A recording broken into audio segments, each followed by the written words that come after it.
આંકલાવ તાલુકાના ખડોલ ગામમાં દિવાળી સફાઈના પાણી મુદ્દે સરપંચ અને ગામમાં રહેતા એક પરિવાર વચ્ચે બોલાચાલી।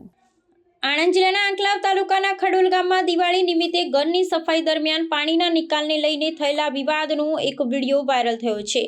ગામમાં રહેતા કૃપાલી બહેનના પરિવાર દ્વારા ઘરની સાફ સફાઈનું કામ હાથ ધરવામાં આવ્યું હતું, જેનું ગંદુ પાણી ઘરની બહાર મુખ્ય માર્ગ પર જતા ગ્રામજનોમાં રોષ ફેલાયો હતો। આ બાબતને લઈ ગામના સરપંચ સુરેશભાઈ કૃપાલીબહેનના પરિવાર પર ગુસ્સે ભરાઈ કથિત રીતે બેફામ અપશબ્દો બોલતા સમગ્ર ઘટનાએ ઉગ્ર સ્વરૂપ ધારણ કર્યું હતું।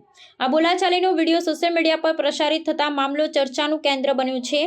પરિવારે જણાવ્યું હતું કે ગામમાં ગટરની યોગ્ય વ્યવસ્થાનો અભાવ છે અને સુવિધા ન હોવાને કારણે તેમને આ પ્રકારે પાણીનો નિકાલ કરવાની ફરજ પડી હતી। જોકે સરપંચ સુરેશભાઈએ દાવો કર્યો હતો કે ઘરના દરવાજા પાસે જ ગટર લાઈન હોવા છતાં કૃપાલી બહેનનો પરિવાર જાણી જોઈ ઘરનું કનેક્શન તેની સાથે જોડતો નથી। સરપંચના જણાવ્યા મુજબ સપ્તાહમાં 2 વખત આ રીતે પાણી બહાર આવતા ગામનો મુખ્ય રસ્તો તૂટી જાય છે અને તેના કારણે અન્ય ગ્રામજનોને પણ ભારે હાલાકીનો સામનો કરવો પડે છે।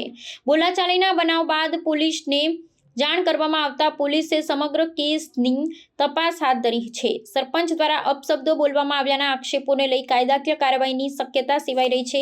જો કે બીજી તરફ સ્થાનિક પ્રશાસન દ્વારા ગટરની વ્યવસ્થાની ખામી અને અનિયમિત પાણીના નિકાલને કારણે થતી માર્ગની દુર્દશા જેવા મુદ્દાઓ પર પણ ધ્યાન આપવાની જરૂરિયાત ઊભી થઈ છે, જેથી ભવિષ્યમાં આવા વિવાદો ટાળી શકાય।